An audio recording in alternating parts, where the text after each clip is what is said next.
No es asunto tuyo a dónde voy, gritó mi esposa infiel. Esa noche, a la 1:40 de la madrugada, recibí 15 llamadas de pánico. Ignoré cada una de ellas.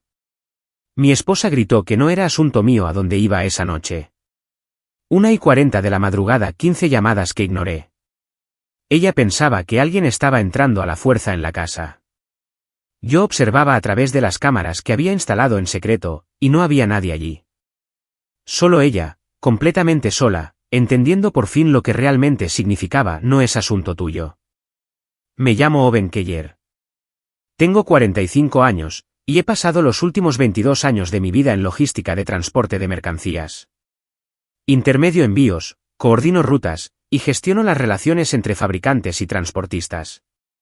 No es un trabajo glamuroso, pero es honesto. Se basa en la confianza, en los contratos, y en saber cuando alguien intenta jugártela. Aprendí muy pronto que la gente te sonreirá a la cara, mientras te vacían los bolsillos, si se lo permites. También aprendí que la mejor manera de sobrevivir a una traición no es la rabia, es la preparación. Me casé con Brianne cuando tenía 30 años. Sin embargo, la cuestión es esta, en realidad nos habíamos conocido años antes. Yo tenía 23 años, recién salido de la universidad, trabajando en mi primer empleo de logística. Ella tenía 21, y trabajaba en una empresa de corretaje de carga. Salimos durante unos 8 meses. Fue intenso, o al menos eso pensé yo. Luego, un día, ella simplemente lo terminó. Dijo que necesitaba espacio, que necesitaba averiguar qué hacer con su vida. Me dolió, pero seguí adelante. Perdimos el contacto por completo. 7 años después, me la encontré en una conferencia regional de logística en Chicago. Para entonces ella tenía 28 años, ya estaba divorciada de un tipo llamado Richard, y criaba sola a una hija de 7 años llamada Ashley. No pensé mucho en la línea de tiempo en aquel entonces. No hice demasiadas preguntas. Parecía cansada pero con esperanza, como si hubiera pasado por algo difícil y estuviera lista para reconstruirse. Ashley era dulce, tranquila, siempre llevando esa mochila desgastada con sus libros favoritos a donde quiera que fuera. Pensé que yo podría ser parte de esa reconstrucción. Darles a ambas una vida estable. Resulta que yo solo era otro cimiento que ella vaciaría desde adentro. Y esa línea de tiempo que no cuestioné. Eso volvería para atormentarme años más tarde. La noche que terminó, yo no sabía que estaba terminando. Ella se estaba arreglando para salir, parada frente al espejo del pasillo, ajustándose los pendientes. Le pregunté hacia dónde se dirigía. Una pregunta simple.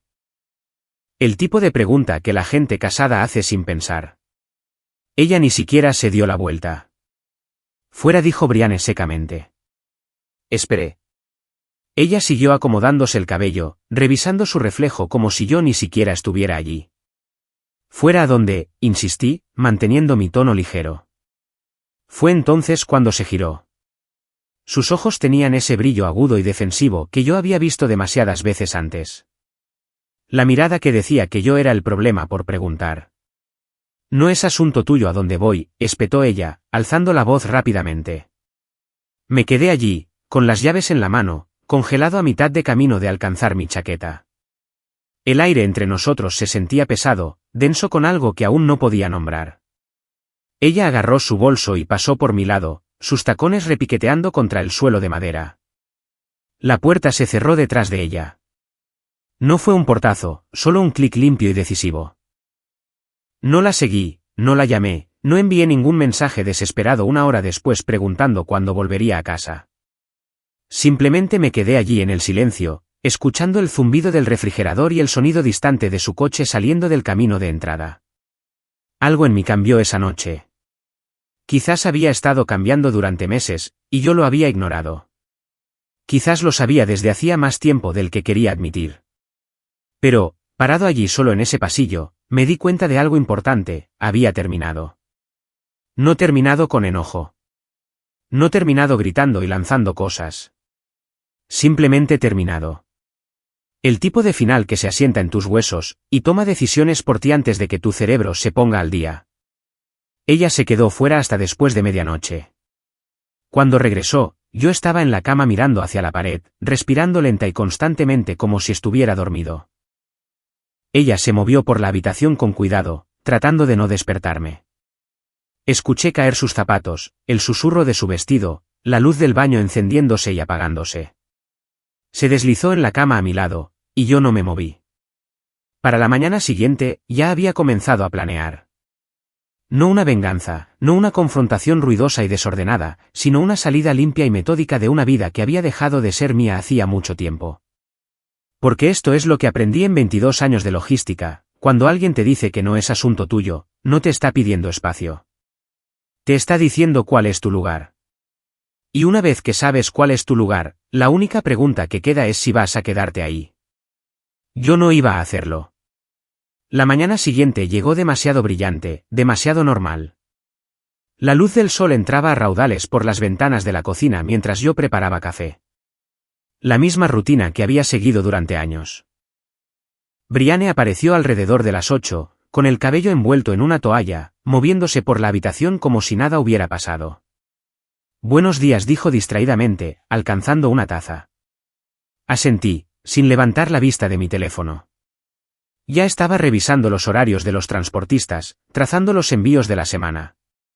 Pero, en el fondo de mi mente, un tipo diferente de mapa estaba tomando forma. Rutas de salida, cronogramas, dependencias que necesitaban ser cortadas. Ella se fue al trabajo 20 minutos después. Vi su coche desaparecer calle abajo, luego dejé mi café y me puse a trabajar. Primero, los documentos. Pasé 3 horas en mi oficina en casa escaneando todo. Certificados de nacimiento, declaraciones de impuestos, estados de cuenta, la escritura de la casa. Los subí a un servicio en la nube encriptado, bajo una nueva dirección de correo electrónico que ella nunca había visto. Luego hice copias del disco duro de su computadora portátil mientras ella no estaba. Un software de respaldo simple, del tipo que cualquier persona de informática reconocería. Aún no buscaba pruebas incriminatorias. Estaba construyendo un archivo. Para el mediodía, había abierto una cuenta corriente separada en una cooperativa de crédito al otro lado de la ciudad, y deposité $500 en efectivo. Nada que activara ninguna alerta, solo una semilla. Durante las siguientes 3 semanas, me moví con cuidado. Cada viernes, retiraba $300 de nuestra cuenta conjunta. Efectivo para la semana, le dije una vez cuando preguntó. Ella se encogió de hombros, ya desplazándose por su teléfono. El dinero iba a la nueva cuenta. Lenta y silenciosamente, estaba construyendo una base que ella no podía ver. Empecé a trabajar hasta tarde más a menudo. No realmente tarde, solo fuera. Me estacionaba en una cafetería, usaba su wifi para investigar estrategias de protección de activos, formación de LLC, sociedades de responsabilidad limitada, y procedimientos de cambio de nombre. Aprendí sobre cláusulas de desvinculación unilateral, sobre cómo cierto lenguaje legal podía proteger activos de maneras que un acuerdo prenupcial nunca podría. Nunca habíamos firmado un acuerdo prenupcial. Lo sugerí hace años cuando formamos una pequeña LLC de consultoría de carga juntos, principalmente para fines fiscales. Ella se había reído, diciendo que era innecesario. Pero, enterrado en ese acuerdo de la LLC, había un lenguaje que yo había escrito cuidadosamente. Lenguaje sobre responsabilidad fiduciaria e incumplimiento de compromiso. Lenguaje que podía ser activado por las circunstancias correctas, documentadas de la manera correcta. Empecé a documentar todo. Cuando ella salía, anotaba la hora. Cuando regresaba oliendo a una colonia que no era la mía, anotaba eso también. Cuando se quedaba en su teléfono, inclinándolo lejos de mí, anotaba el patrón. No estaba enojado. La ira es caliente, inestable. Lo que yo sentía era más frío, metódico. Una noche, unas 5 semanas después de esa discusión en el pasillo, estaba sentado en mi camioneta afuera de un depósito de envío cuando mi teléfono vibró. Mensaje de texto de Brianne, trabajando tarde. No me esperes despierto. Era las 7:30. Me senté allí por un momento, luego escribí de vuelta, no hay problema. No fui a casa. En cambio, conduje 2 horas hacia el norte, a un pequeño pueblo por el que había pasado en mis rutas de envío. Encontré una cabaña tranquila listada para alquilar en un tablón de anuncios local. Conocí al dueño, un mecánico canoso llamado Roy, que no hizo preguntas. Le pagué en efectivo el primer mes. La necesito a partir del próximo mes, le dije a Roy. Se guardó los billetes en el bolsillo y me entregó una llave. Estará lista, dijo simplemente. Conduje de regreso a casa esa noche, llegué después de la medianoche. Brianne ya estaba dormida, o fingiendo estarlo. Me paré en la puerta de nuestro dormitorio por un largo momento, viéndola respirar, y no sentí absolutamente nada. El hombre que se había casado con ella se había ido. Lo que quedaba era alguien que entendía exactamente lo que tenía que suceder a continuación. 3 meses después de iniciar mi preparación, encontré la primera prueba concreta. No es que la necesitara, para mí lo sabía desde hacía tiempo, pero lo que necesitaba era documentación, del tipo que se mantendría firme si alguien cuestionaba mis decisiones. Fue un martes por la tarde. Llegué a casa temprano, le dije al equipo de despacho que tenía una cita con el dentista. El coche de Brianne no estaba en la entrada. Según su calendario compartido, el que había dejado de actualizar regularmente, estaba en una reunión con un cliente al otro lado de la ciudad. Su empresa hacía consultoría financiera para pequeñas empresas. O al menos eso es lo que me decía. Me senté a la mesa de la cocina con su computadora portátil. Había dejado un cargador allí esa mañana, desbloqueado.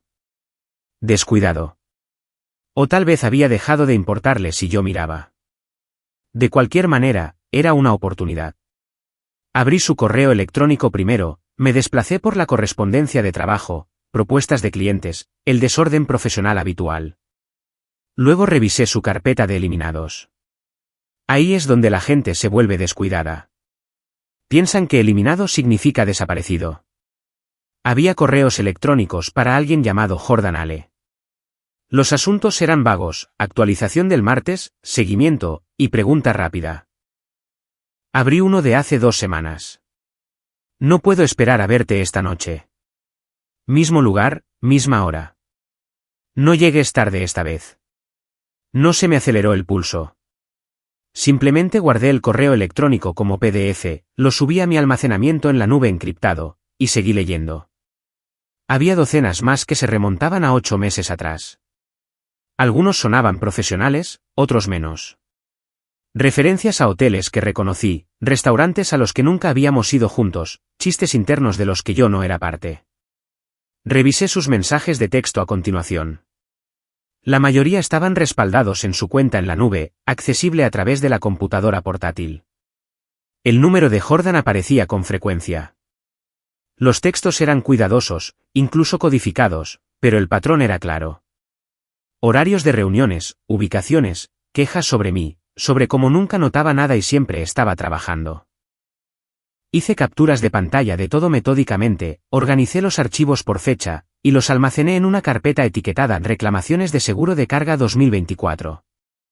Lo suficientemente aburrido como para que nadie mirara 2 veces. Luego encontré algo más. Estados de cuenta de un banco que no reconocía. Ella había estado retirando efectivo regularmente. $300 aquí, $500 allá. Depósitos entrantes del negocio de Jordan Ale, algo llamado Ale Consulting Group, pagos etiquetados como honorarios de contratista y servicios profesionales. Abrí nuestra cuenta comercial conjunta a continuación, la LLC que habíamos formado hace años. Encontré transferencias que no autoricé. Pequeñas cantidades, $2,000 aquí, $3,500 allá.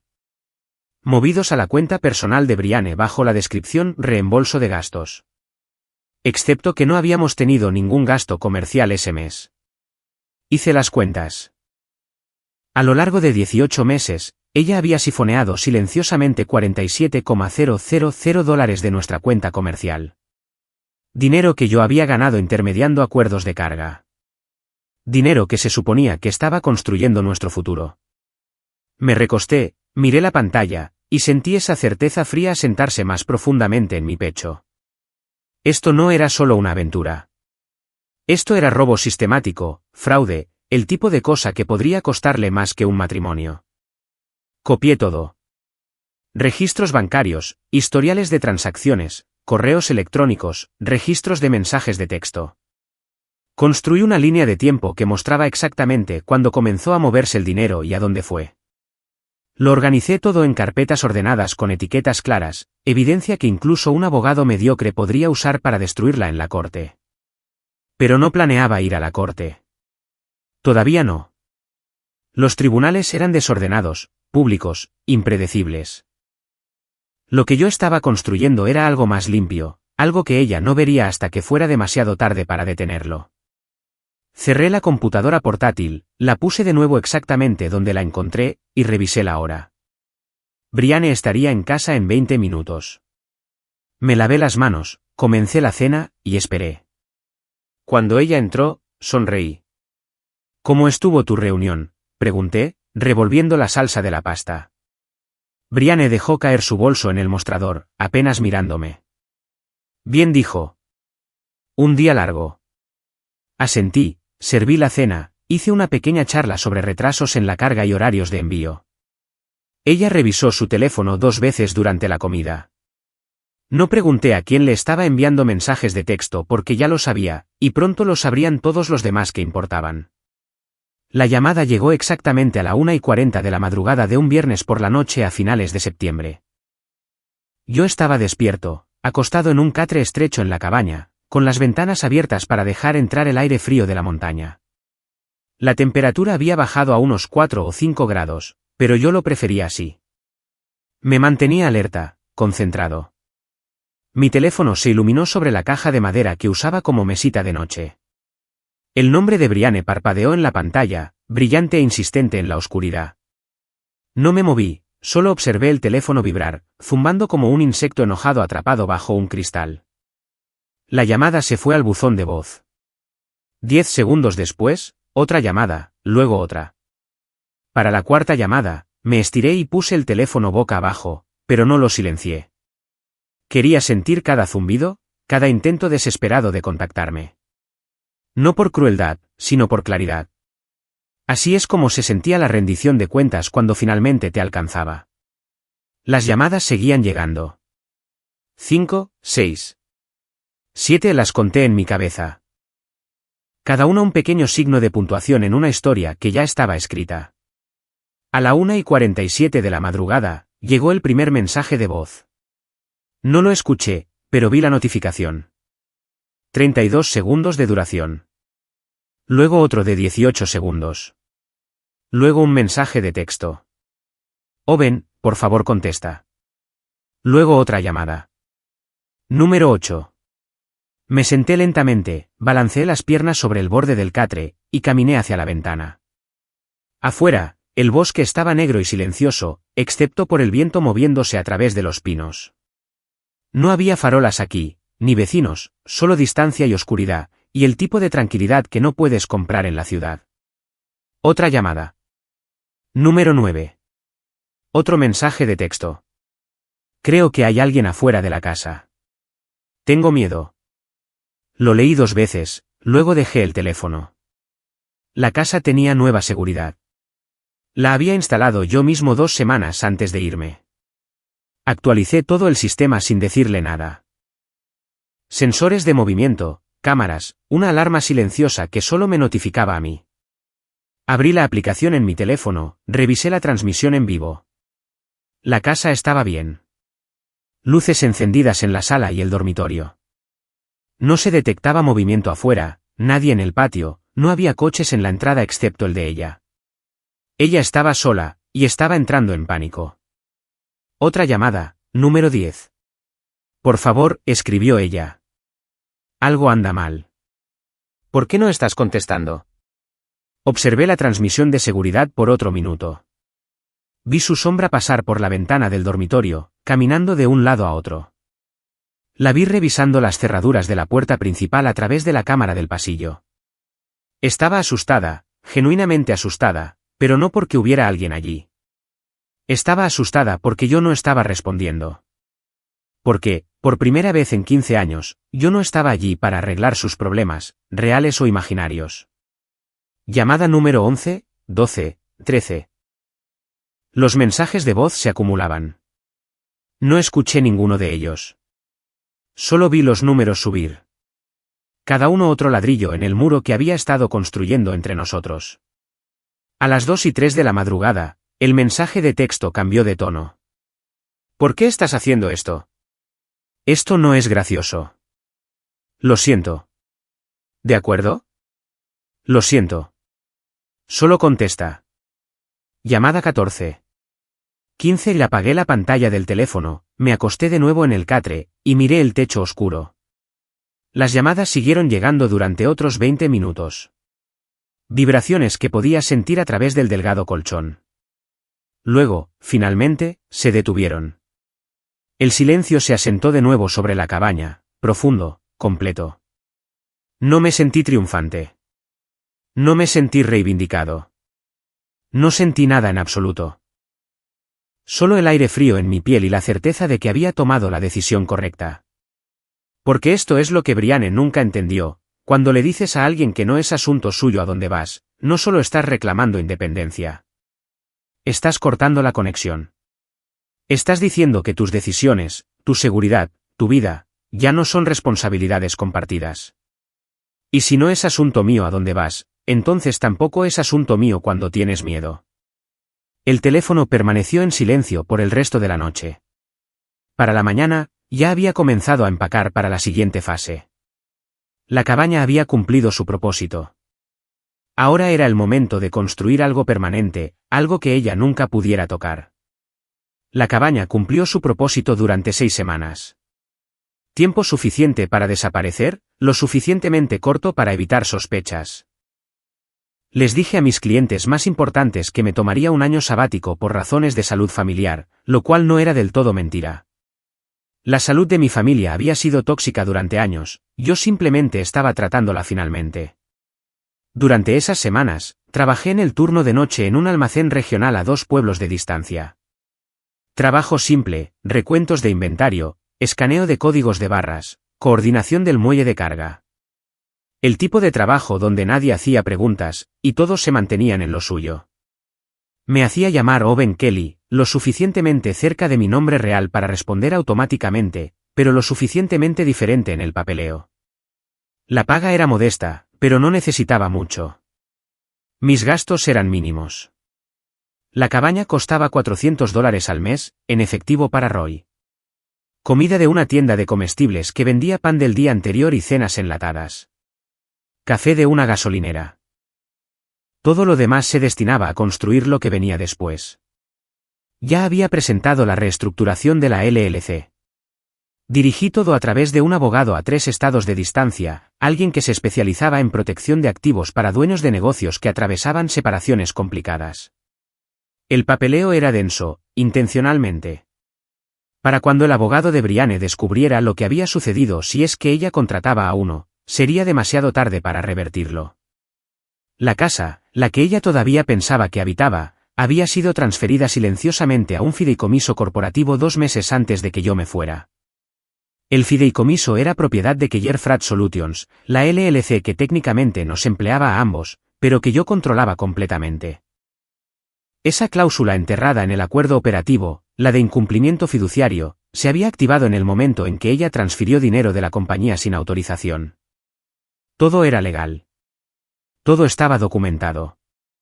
Todo era irreversible. Pero el verdadero trabajo no era solo proteger lo que tenía. Era construir algo nuevo, algo mejor. Comencé a contactar a viejos contactos con cuidado, transportistas regionales con los que había trabajado durante años, pequeños fabricantes que confiaban en mi juicio. Ya no era Owen Keller de Keller Frat. Era Owen Royce, consultor logístico independiente. Royce era el apellido de soltera de mi abuela, uno que había añadido legalmente a través de un trámite judicial discreto en un condado diferente. El primer contrato vino de un fabricante de muebles en Iowa. Necesitaban a alguien para optimizar sus rutas de envío, reducir costos, mejorar los tiempos de entrega. Problema simple. Lo resolví en 3 días. Les ahorré $18,000 en el primer trimestre. Me pagaron $5,000 por la consulta y preguntaron si aceptaría 2 proyectos más. Dije que sí. Para la semana 8, tenía 4 clientes fijos. Para la semana 10, me había mudado de la cabaña a un pequeño apartamento sobre una ferretería en un pueblo a 40 millas de donde Brianne aún vivía. El apartamento estaba vacío pero funcional. Una cama, un escritorio, una cafetera y una computadora portátil. Todo lo que necesitaba. Seguí trabajando los turnos del almacén por otro mes, acumulando reservas de efectivo, manteniéndome invisible. Durante el día, dormía unas pocas horas, luego trabajaba en proyectos de consultoría.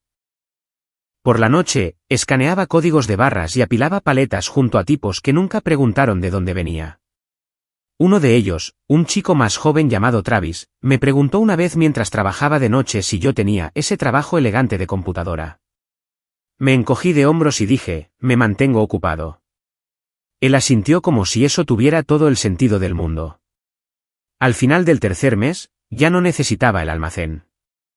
Tenía suficiente trabajo de consultoría para mantenerme y suficiente distancia de mi vieja vida como para poder respirar sin sentir su presencia en todas partes.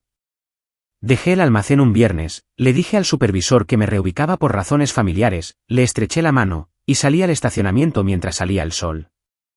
Por primera vez en meses, sentí algo parecido a la esperanza. No felicidad, no todavía, sino posibilidad. La sensación de que la vida que estaba construyendo me pertenecía a mí, no a alguien que la había vaciado desde adentro.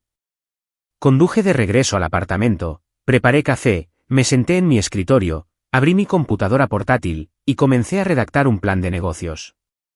Algo más grande que la consultoría, algo sostenible. Tenía 45 años, empezando de nuevo con casi nada. Pero nada se sentía mejor que el veneno lento en el que había estado viviendo. Y a diferencia de Brianne, yo sabía cómo construir algo que perdurara. 5 meses después de irme, recibí un correo electrónico de Ashley. No era largo, solo 3 oraciones que cambiaron todo. Sé lo que hizo. Lo sé desde hace un tiempo. ¿Podemos hablar? Miré el mensaje durante mucho tiempo. Ashley tenía 22 años ahora, vivía sola en un apartamento cerca del colegio comunitario donde estaba terminando su carrera de negocios. No habíamos hablado desde que me fui. Asumí que se había puesto del lado de su madre, como suelen hacer los hijos en situaciones como esta. Asumí que me odiaba por desaparecer sin explicación. Estaba equivocado. Respondí con un número de teléfono, uno nuevo que ella no reconocería, y sugerí una cafetería a medio camino entre donde ambos vivíamos. Terreno neutral. Ella llegó 10 minutos antes. La observé a través de la ventana antes de entrar. Se veía mayor, más seria de lo que recordaba. Su cabello era más corto, recogido en una cola de caballo. Llevaba jeans y una sudadera universitaria, con una mochila desgastada sobre un hombro. Cuando entré, se levantó de inmediato. Por un segundo, ninguno de los dos dijo nada. Luego dio un paso adelante y me abrazó rápido y fuerte. Me alegra que estés bien, dijo Ashley en voz baja. Nos sentamos con nuestros cafés. Ella no perdió tiempo con charlas triviales. Mamá ha estado mintiendo a todos, comenzó, con las manos envueltas alrededor de su taza. Sobre por qué te fuiste, sobre lo que pasó. Le dice a la gente que tuviste algún tipo de crisis nerviosa, que la abandonaste sin previo aviso. Asentí lentamente pero no respondí. Ashley continuó, su voz firme. Pero sé que eso no es cierto. Se lo de Jordan desde hace más de un año. Vi los mensajes de texto en su teléfono una vez cuando lo dejó en el mostrador. No dije nada porque no sabía qué hacer. Todavía vivía en casa y no quería empeorar las cosas. No empeoraste nada, le dije. Esto no fue culpa tuya. Ella miró su café. Cuando te fuiste, ella se desmoronó por completo. No porque te extrañara, sino porque de repente todos sus cheques rebotaban. Sus tarjetas de crédito estaban al máximo y no podía acceder a ninguna de las cuentas. Pasó 2 semanas llamando a abogados tratando de averiguar qué había pasado.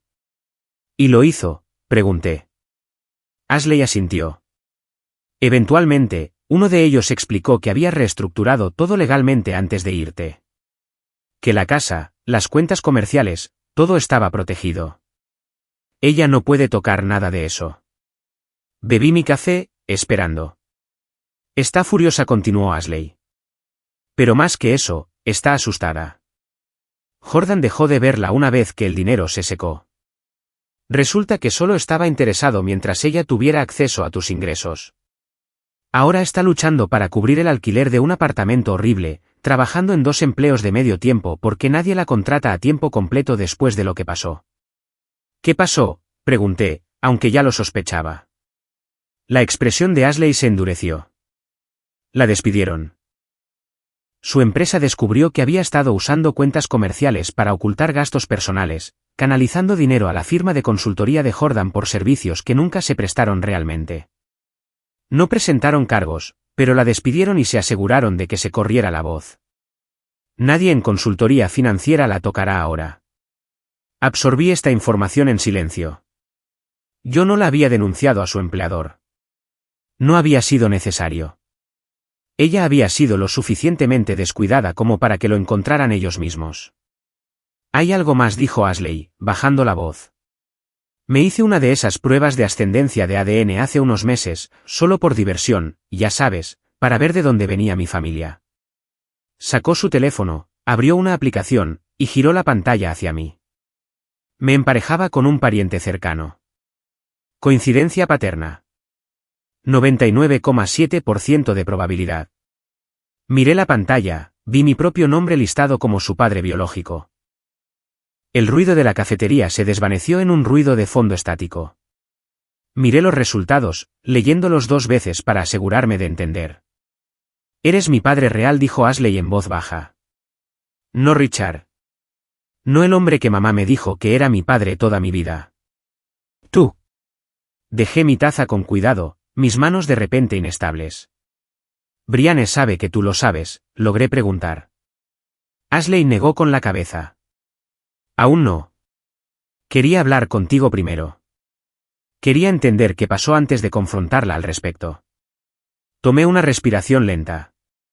Esto cambiaba todo. No legalmente, no inmediatamente, pero fundamentalmente. Ashley no era solo mi hijastra. Era mi hija. Lo había sido todo el tiempo. Ella nos mintió a ambos, dije finalmente. Durante 22 años.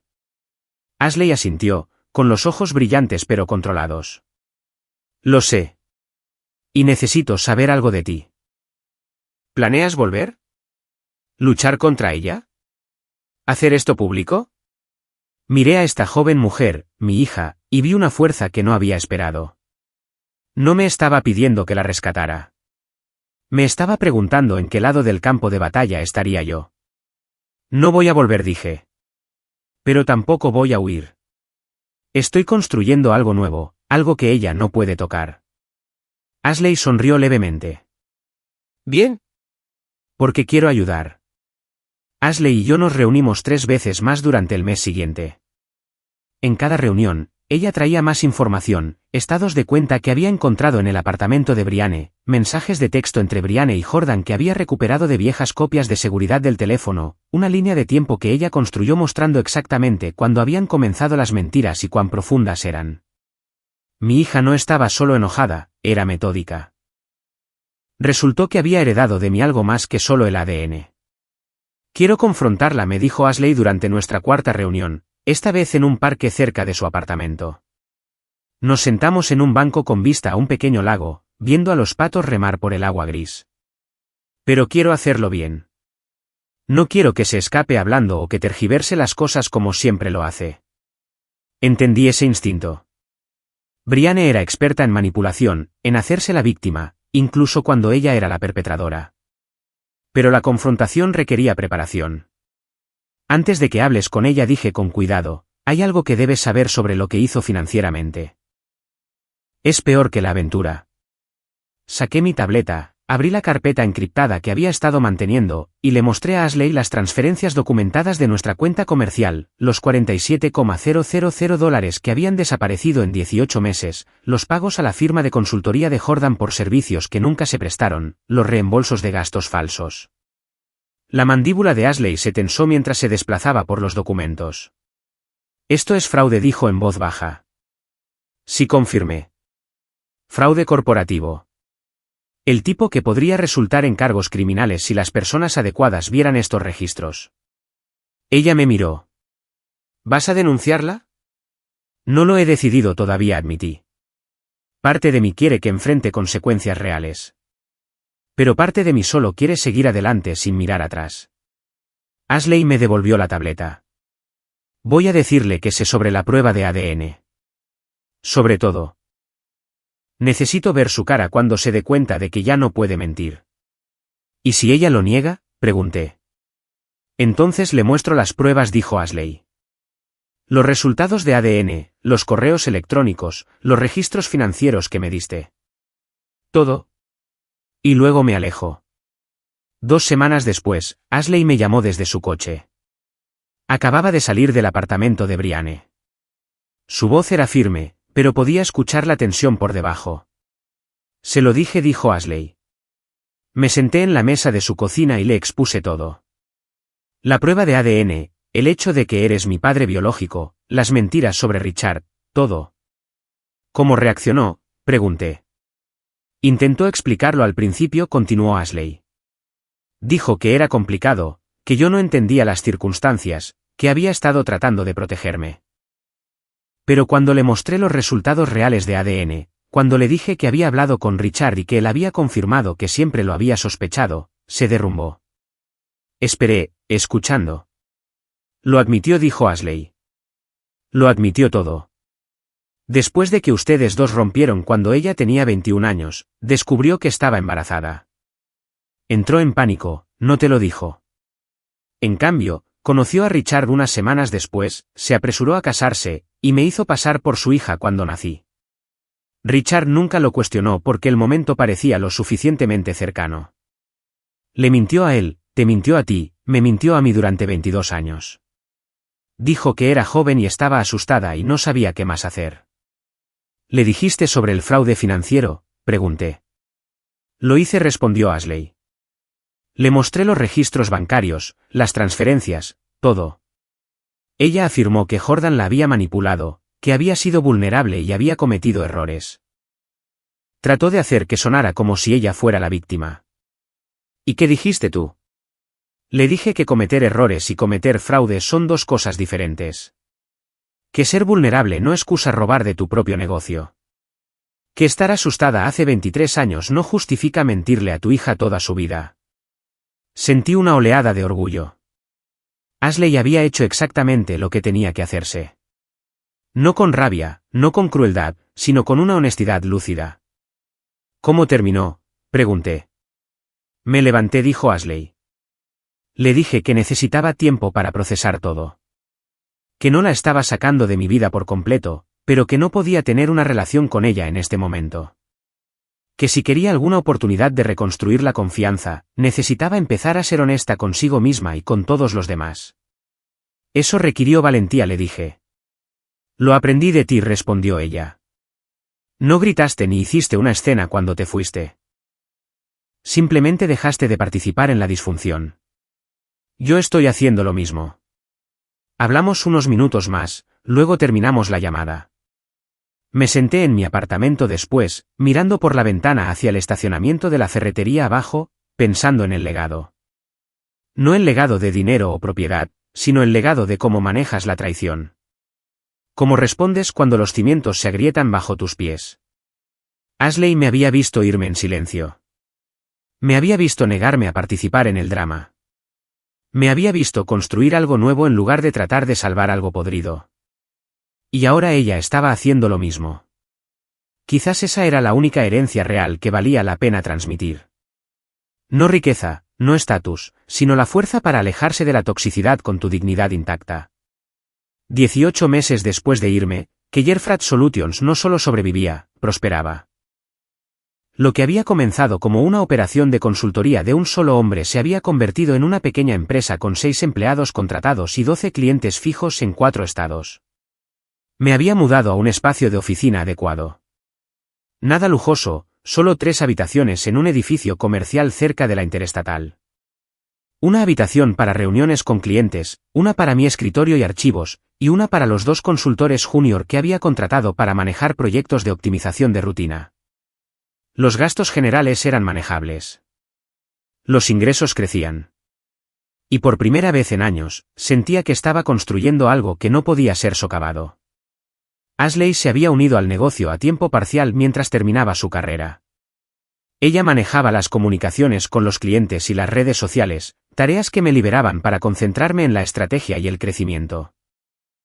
Tenerla allí se sentía correcto, no solo porque era competente, aunque lo era, sino porque entendía los cimientos sobre los que se construía el negocio: honestidad, claridad, y cortes limpios con los sistemas tóxicos. Una tarde a principios de primavera, recibí una llamada de un número desconocido. Casi no contesté, pero algo me hizo levantar el auricular. «¿Owen Keller?», preguntó una voz de mujer. Al habla dije con cautela. «Mi nombre es Patricia Holloway. Soy abogada y represento a Brianne Keller en un asunto civil». «¿Tiene un momento para hablar?». Me recosté en mi silla de escritorio, sonriendo levemente. «Adelante». La abogada explicó que Brianne estaba impugnando la reestructuración de la LLC, alegando que yo había manipulado documentos legales para despojarla de activos a los que tenía derecho. Ella buscaba una compensación financiera, acceso a cuentas conjuntas, y una parte de los ingresos de mi negocio de consultoría.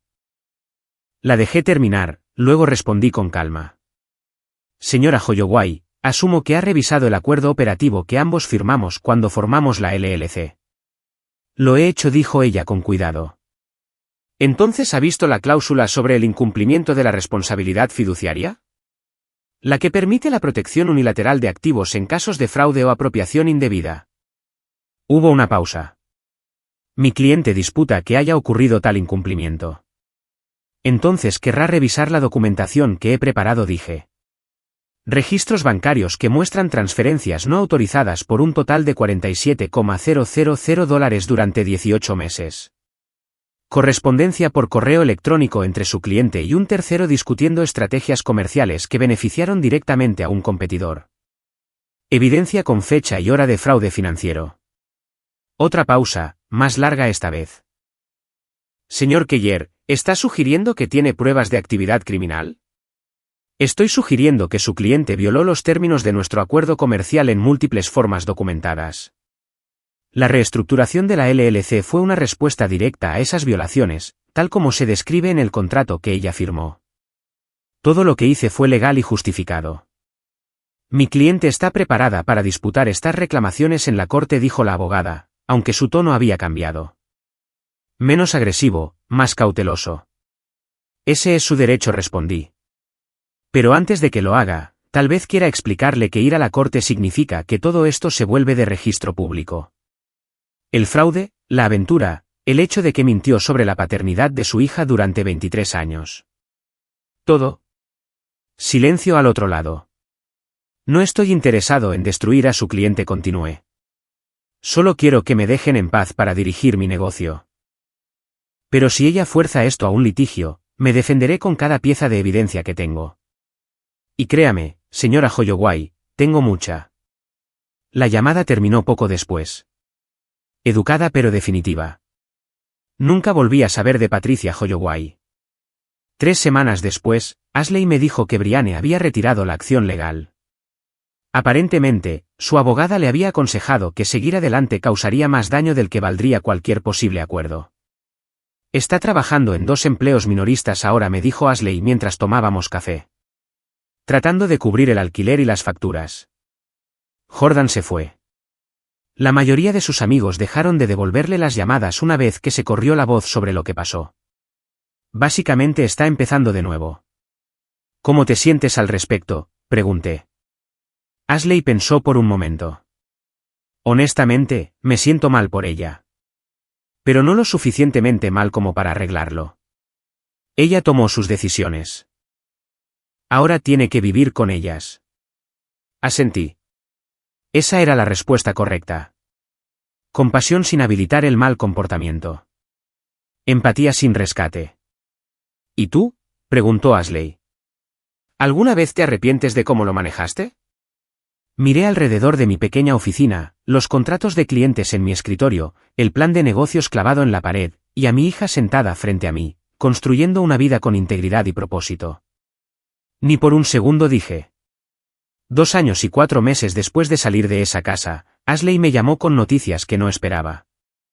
Me voy a casar, dijo, con la voz brillante de emoción. Su nombre es David. Nos conocimos en un evento de networking empresarial el año pasado. Es contador, trabaja para una firma en el centro. Es amable, estable, y me hace reír. Quiero que lo conozcas. Nos reunimos para cenar el fin de semana siguiente.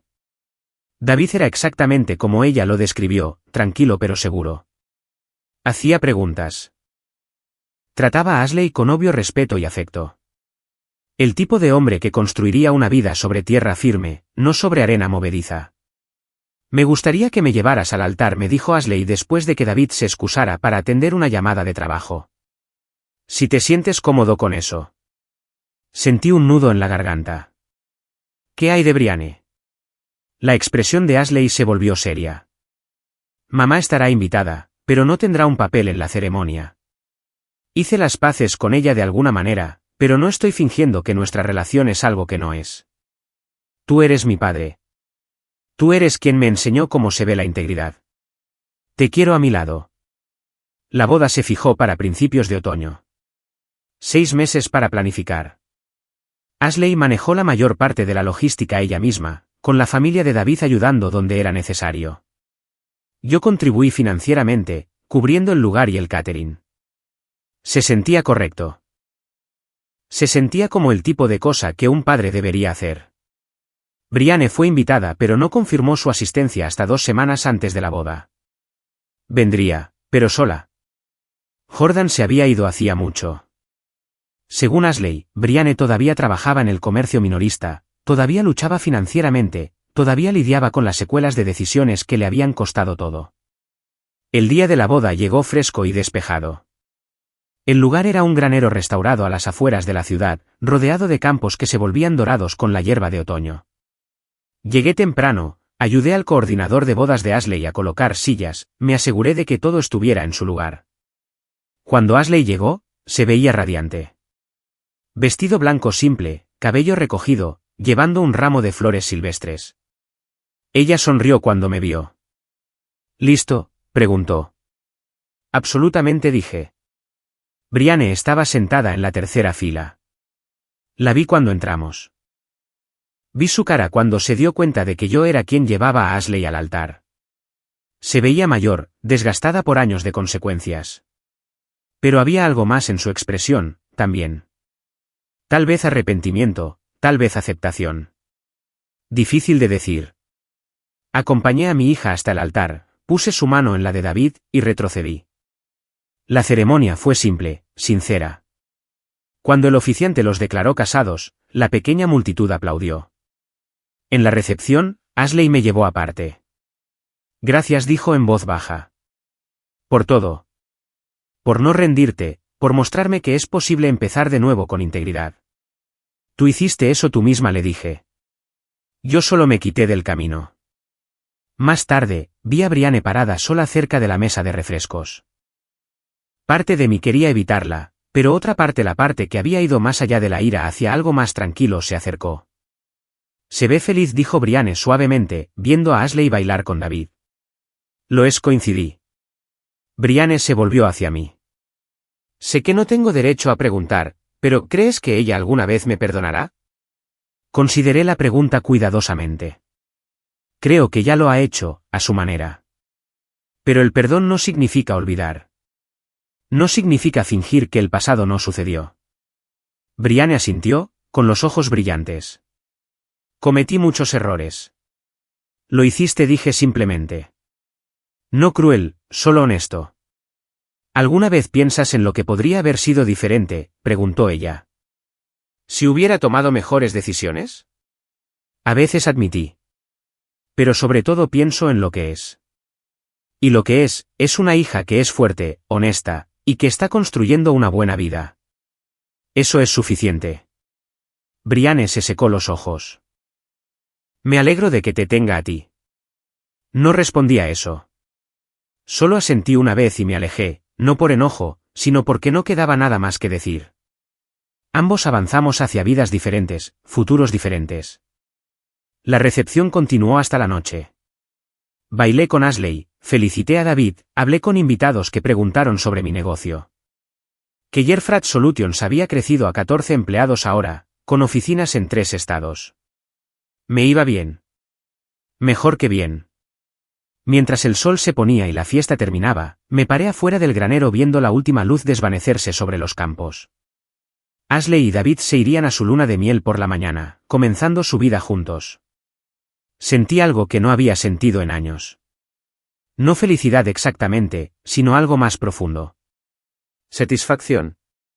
La sensación de que había hecho lo que tenía que hacerse, sobrevivido a lo que necesitaba sobrevivir, y salido del otro lado intacto. El pasado siempre estaría ahí, pero ya no me definía. Había reconstruido, y lo que había construido valía la pena conservarlo. 3 años después de irme, que Jerfrat Solutions consiguió un contrato con una cadena minorista nacional. Necesitaban a alguien para optimizar toda su red de distribución regional. Un proyecto de 6 meses, con potencial para una asociación a largo plazo, el tipo de oportunidad que podría duplicar mi negocio de la noche a la mañana. Reuní un equipo. Ashley manejó las comunicaciones con el cliente. Mis 2 consultores senior se encargaron del análisis de datos. Yo me concentré en la estrategia e implementación. Trabajamos 16 horas al día durante 3 meses seguidos, reconstruyendo su logística desde cero. Cuando presentamos la propuesta final, el director de operaciones del cliente sonrió y dijo, esto es exactamente lo que necesitábamos. ¿Cuándo pueden comenzar la implementación?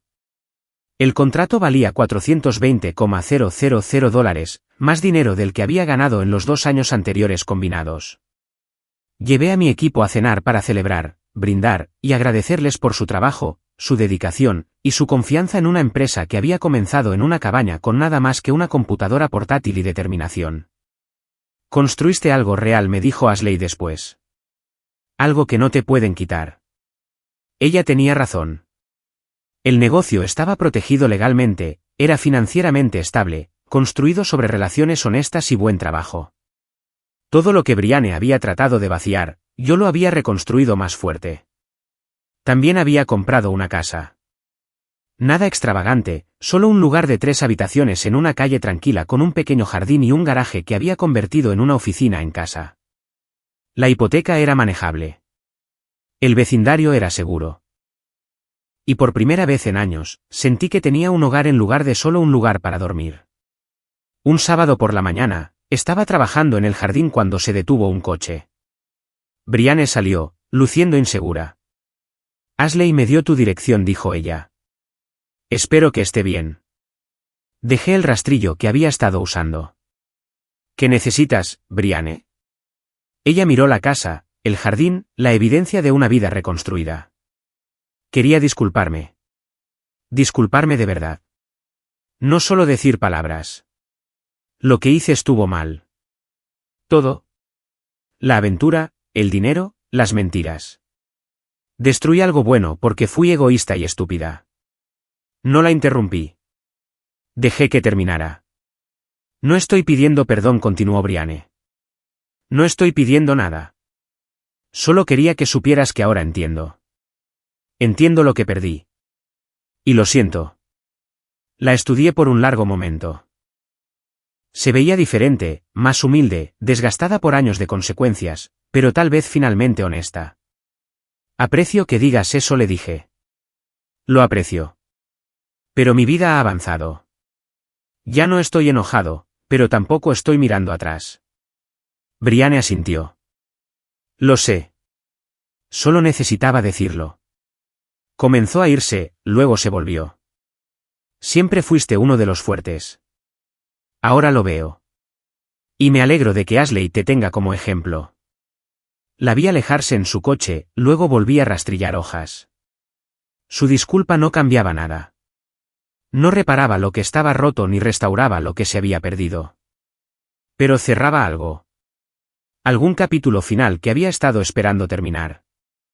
Para la noche, el jardín estaba limpio, las hojas embolsadas, el trabajo hecho. Me paré en el porche con una taza de café, viendo el sol ponerse sobre mi vecindario, y sentí esa profunda satisfacción de nuevo. Me había alejado de un matrimonio tóxico con nada más que un plan y determinación. Había reconstruido mi vida, mi negocio, mi relación con mi hija.